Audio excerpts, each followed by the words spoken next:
Okey, kemudian dan kami telah memberikan kepadanya tu Zulkarnain jalan untuk mencapai segala sesuatu. Tuan-tuan yang dirahmati Allah, kerajaan Zulkarnain ni dia ada seluruh kelengkapan. Mereka ada kekuatan keuangan, mereka ada jumlah tentera yang besar, kawasan pentadbiran mereka luas. Sebab tu sekejap lagi kita tengok 3 journey, 3 rahilat, 3 perjalanan Zulkarnain bila dia bawa bala tentera dia bersama keseluruhan pakar-pakar yang dia miliki, keseluruhan ulama-ulama yang ada dalam kerajaan dia akan bawa berjalan sekali. Bila dia sampai satu tempat, orang di tempat tu kata apa? Qulna ya Zulkarnain. Dia perkenal dia. Wahai Zulkarnain. Kerana itu kawasan jajahan dan pemerintahannya barat ke timur. Kata Allah, kerajaan Zulkarnain mempunyai seluruh kelengkapan. Tentera dia yang paling kuat, ekonomi dia yang paling kukuh, duit dia yang paling banyak, perbahandaraan negara dia yang paling banyak.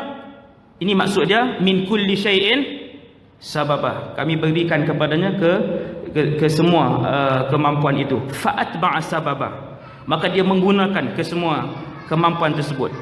Ayat 86. Saya baca terus terjemahan dia, ataupun kita tengok supaya ibu-ibu ayah-ayah balik bila baca surah Kahfi seronok kita tengok ni. Hatta idza balagha maghribasy syamsi wajadaha taghrubu fi 'ainin hami'atin wa wajada 'indaha qauman.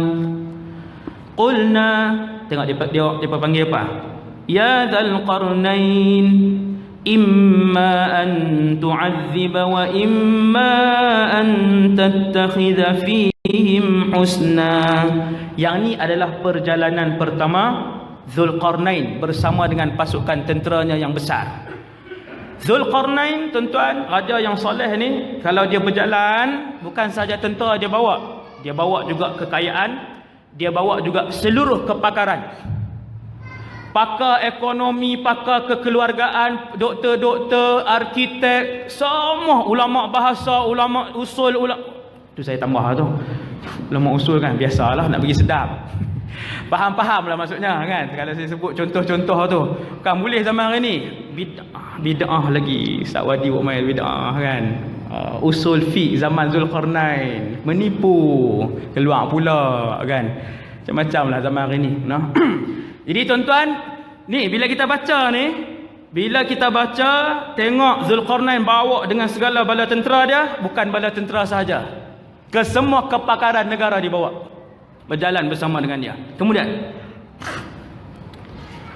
kita baca terjemahan dia hingga ni dia menuju ke mana? Ke barat. Zulkarnain menuju ke barat. Barat ke mana? Untuk menentukan barat tu ke mana, kena tahu di mana Zulkarnain duduk. Barat negara dia bukan barat Malaysia. Kalau barat Malaysia lain, barat Mekah lain, barat New Zealand lain. Apabila Allah sebut dia menuju ke arah Maghrib, ke arah barat, barat daripada pusat pemerintahan Zulkarnain. Dekat sini tak ada nas yang jelas, yang qat'iyyud dilalah. Nas yang jelas dia punya pendudukan dia tak ada. Bahkan di mana pusat pemerintahannya, wallahu a'lam. Nah, pada zaman siapa Zulkarnain? Imam Bukhari ada bagi signal sikit dalam buku dia, dalam Sahih Bukhari, ketika mana dia menyusun 7 kisah dalam Sahih Bukhari, bermula daripada kisah Nabi Adam sekian. Kemudian Imam Bukhari meletakkan cerita Zulkarnain ini pada zaman Nabi Ibrahim alaihissalam. Kerana di sana ada beberapa hadis bahwasanya Zulkarnain hajja masyian, dia menunaikan haji berjalan kaki, masuk dalam Masjidil Haram, dia jumpa Nabi Ibrahim, fasafahahu. Hadis ataupun asar saya tak ingat, tetapi yastadillu bihi al-Imam al-Bukhari. Imam Bukhari jadikan dalil, dia ambil benda tu. Maka Imam Bukhari dia nak susun tajuk tu dalam buku dia. Tajuk-tajuk dalam buku Imam Bukhari ni diistimbatkan hukum oleh para ulama. Sebab Imam Bukhari bukan calang-calang ulama besar. Apabila Imam Bukhari memilih satu tajuk di dalam buku dia, Daripada tajuk itu, ulama lain boleh faham apa mazhab Imam Bukhari, apa fiqh Imam Bukhari, apa pendapat dia di dalam sesuatu hukum. Daripada tajuk aja. Maka bila ulama-ulama tengok Imam Bukhari menyusun kisah ni bermula daripada awal Nabi Adam, Imam Bukhari letak turutan, kemudian Imam Bukhari letak kisah Zulkarnain bersama dengan kisah Nabi Ibrahim. Kemudian pula Imam Bukhari datangkan beberapa hadis bahwasanya Zulkarnain berjumpa dengan Nabi Ibrahim, tetapi yang tu bukanlah mu'tamad, bukanlah mu'tamad. Cuma kita boleh bayang-bayanglah mungkin pada zaman itu, mungkin pada zaman itu, ataupun di mana pusat pemerintahan dia, wallahu alam. Ada satu lagi pendapat ijtihad para ulama. Mereka menyebut bahawa ini ulama-ulama sejarah Islam, kebanyakan raja yang bermula dengan zu ataupun zi nasab dengan jar zi lah, ngaji bahasa Arab kan, asma' khamsah kan, apa nama ni, asma' khamsah, zu asma' khamsah pula dah kan, zu ataupun zi, tak faham dah kan. Kata para ulama sejarah, kalau mula dengan zu ataupun zi ni kebanyakannya adalah raja-raja Yaman. Tapi bukan muktamad juga tu. Sekadar kita nak tahu. Walaupun maklumat-maklumat itu tidak diperlukan untuk kita menghayati pengajaran daripada kisah ini. Yaman ke mana ke, janji Allah sebut dia punya pemerintahan daripada barat ke timur. Ada satu tahun ni Zulkarnain bawa tentera-tentera dia untuk tentera-tentera dia untuk melihat jajahan-jajahannya. Ni raja yang bekerja tuan-tuan, dia tak duduk saja. Ini raja yang akan bertanggungjawab di hadapan Allah Subhanahu Wa Taala. Tuan-tuan, jadi pemimpin ingat senang. Ada sahabat Nabi kata jangan. Innaka mru'un dha'if. Kamu tak mampu dalam bidang kepimpinan ni, kata Nabi kepada seorang sahabat. Jangan. Innahu yaumal qiyamati la nadamah. Sesungguhnya pegang jawatan dalam masyarakat, jadi pemimpin apa semua ni, di hari kiamat esok penuh dengan penyesalan. Kamu tak mampu, aku tengok kamu lemah. Dan disoal, benda ni akan disoal. Maka Zulkarnain ketika dia menjadi satu orang yang boleh membuat keputusan di dalam negaranya, nombor satu, kuasa eksekutif satu dia pegang. Segala kerajaan di bawahnya, tentera di bawahnya, kekayaan di bawahnya. Maka dia membawa seluruh nikmat dan kelebihan yang Allah bagi, melihat kawasan yang diperintah, dan akhirnya berdakwah kepada Allah Subhanahu Wa Taala. Ni yang Zulkarnain buat. Ni pengajaran yang keberapa saya tak tahu. Saya tak kira dah. Tuan-tuan, Zulkarnain ketika dia melakukan dia punya pengembaraan dia tu adalah untuk berdakwah kepada Allah Subhanahu Wa Taala. Berdakwah orang ramai untuk kembali kepada Allah. Maka dia pergilah ke sebuah tempat di Maghrib. Apa yang dia jumpa? Apabila dia telah sampai ke tempat terbenam matahari, dia melihat matahari terbenam di dalam laut yang berlumpur hitam. Dan dia mendapati di situ segolongan umat. Ni bukan Ya'juj Ma'juj lagi lah. Bukan lagi ni. Dia ada tiga rehlah ni yang kita nak baca ni, dia ada 3 pengembaraan. Ni pengembaraan pertama. Zulkarnain sampai satu tempat, saya tengok para ulama sebutkan, dia macam ni tuan-tuan. Apakah yang dimaksudkan dengan matahari tenggelam dalam kawasan berlumpur ni? Dia macam ni, setiap orang di mana saja dia pergi, waktu matahari nak tenggelam, maka di situlah dia nampak matahari tenggelam.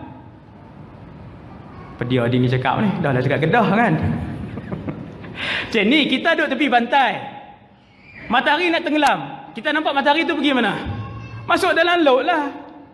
Okey, kita duduk di kawasan Gunung Ganang apa semua, matahari nak tenggelam, kita nampak matahari pergi mana? Masuk dalam kawasan gunung tu.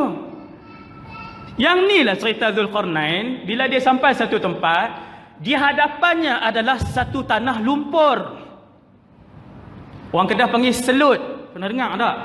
Selut, tanah lembek ni. Bila sampai tanah lembek, tanah berlumpur, Zulkarnain minta semua tentera dan ulama-ulama yang pakar apa semua ni, orang profesional dia bawa ni, tunggu sat, kita tak boleh masuk.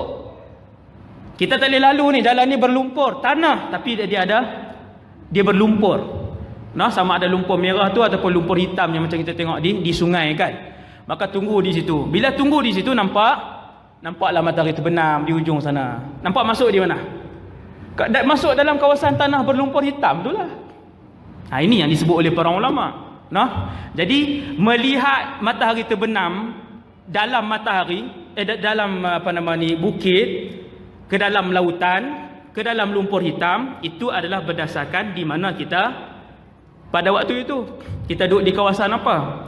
Jadi ketika rehlah ke barat ini, Zulkarnain dan tentera-tenteranya, kerajaannya berada di depan kawasan lumpur hitam yang sangat luas terbentang. Maka ketika itulah nampak matahari itu turun di situ. Dan ada terjemahan lain lagi, tafsiran lain yang saya rasa tak perlu bawa lah. Kita faham yang tu, dah selesai. Okay. Kemudian apa berlaku? Maka jumpalah di situ satu kawasan penempatan yang besar. Di situ adalah berapa kampung apa semua. Maka pasukan Zulkarnain pun kata, qulna, kami berkata, hai Zulkarnain, kamu boleh menyiksa atau boleh berbuat kebaikan terhadap mereka. Siapa dia mereka ni? Orang yang Zulkarnain jumpa beberapa kampung yang ada di situ. Ramailah penduduk dia. Apabila satu orang raja dia raja ni dia ada pilihan untuk masuk bunuh semua, untuk masuk tawan semua, untuk masuk jadikan hamba abdi, ataupun untuk masuk sebarkan Islam. Tengok apa Raja Saleh ni jawab. Ayat 87. Qala amma man zalama fasawfa nu'adzibuh. Adapun orang yang zalim, maka kami kelak akan mengazabnya. Thumma yuraddu ila rabbih fayu'adzibuhu 'adzaban nukra. Apa jawab Zulkarnain?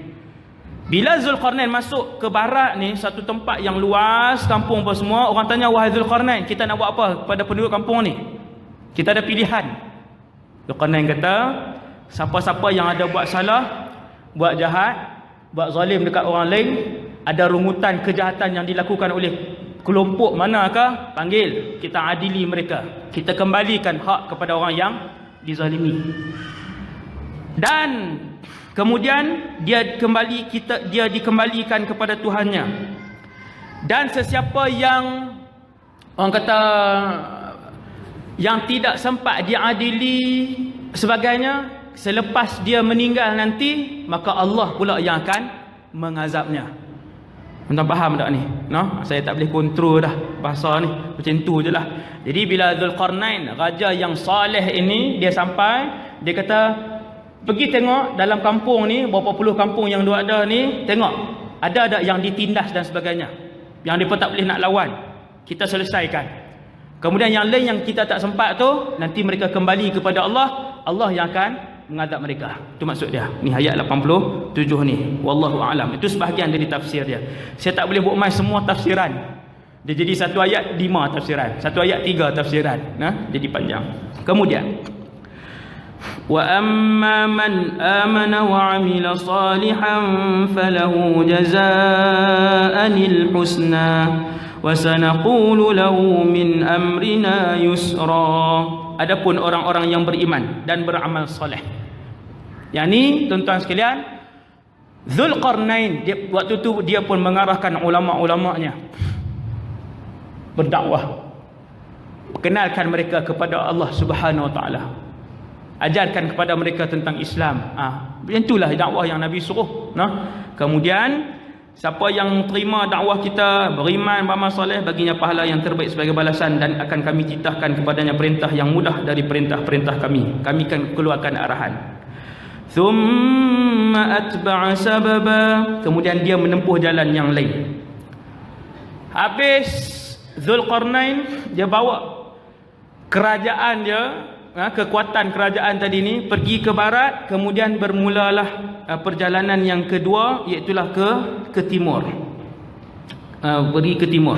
Tuan-tuan sekalian, ada ulama-ulama Islam, ulama-ulama sejarah dan pakar-pakar geografi Islam, mereka melakar peta yang sebahagiannya berusia 1000 tahun. Peta, saya tak tahu dari segi pemetaan Barat berapa lama dah peta yang mereka buat. Dalam ulama Islam sudah berusia ribuan tahun, 1000 tahun. Antaranya apa nama ni, Al-Imam Al-Qazwini, kemudian Al-Imam Mustawfi, Imam Ibn Hawqal. Ni semua imam-imam lama tuan-tuan, yang mereka bukan pakar fiqh hadis, yang pakar geografi. Kan kita ramai yang pakar muzik ada, yang pakar apa nama ni, segala jenis lah tuan-tuan, matematik, ulama bio, ulama Islam yang mula mereka apa nama ni, yang mula mencipta ni teori-teori dan nama dalam ilmu ni, ulama Islam. Jadi ada ulama Islam yang buat peta. Terutamanya dalam satu buku Atlas Tarikhul Islam Dr. Hussein Mu'nis. Tak ada terjemahan saya rasa. Atlas Tarikhul Islam, kalau yang boleh bahasa Arab, Dr. Hussein Mu'nis. Dalam tu dia ada masukkan peta-peta lama ni, usia ribuan tahun, yang dilakar oleh pakar-pakar geografi Islam zaman dulu. Hebat tuan-tuan, ulama Islam sangat hebat. Selak-selak salah satunya dituliskan peta kharitah makan tempat Sad Ya'juj wa Ma'juj. Ijtihad tuan-tuan, ijtihad ulama-ulama geografi ni tuan-tuan, ulama dulu, ulama Islam sebut ulama geografi tetapi juga pakar Quran dalam ni. Tuan-tuan tengok Ibn Sina pakar perubatan tetapi dia menguasai 4 lagi ilmu lain, antaranya ilmu agama juga. Hebat subhanallah, hebat. Ulama, walaupun dulu ulama geografi, Quran dalam ni ilmu hadis-hadis juga dia hafal. Depa himpunkan hadis-hadis tentang Ya'juj Ma'juj. Tengok ayat-ayat Quran Allah sebut menuju ke mana. Dalam cerita ni disebutkan rehlah ketiga Zulkarnain, dia pergi satu tempat yang mana tempat tu manusia dia tidak ada perlindungan, sama ada pakaian ataupun rumah mereka tak ada perlindungan, sama ada pakaian mereka tutup tak habis, tutup sikit, ataupun tempat-tempat tinggal mereka tak ada bumbung dan sebagainya. Maka ulama-ulama kita tuan-tuan, dia orang kaji, lepas tu tengok Allah Ta'ala sebut bagaimana sebagainya. Akhirnya dalam peta tu dituliskan bahawasanya Sad ataupun tembok Ya'juj Ma'juj itu ada di utara Siberia. Ada di utara Siberia. Dalam peta tu ditulis tuan-tuan oleh ulama-ulama Islam kita. Dia tunjuklah tempat tu di utara Siberia. Kenapa mereka sebut begitu? Itu adalah ijtihad mereka tuan-tuan. Sekadar untuk pengetahuan sajalah.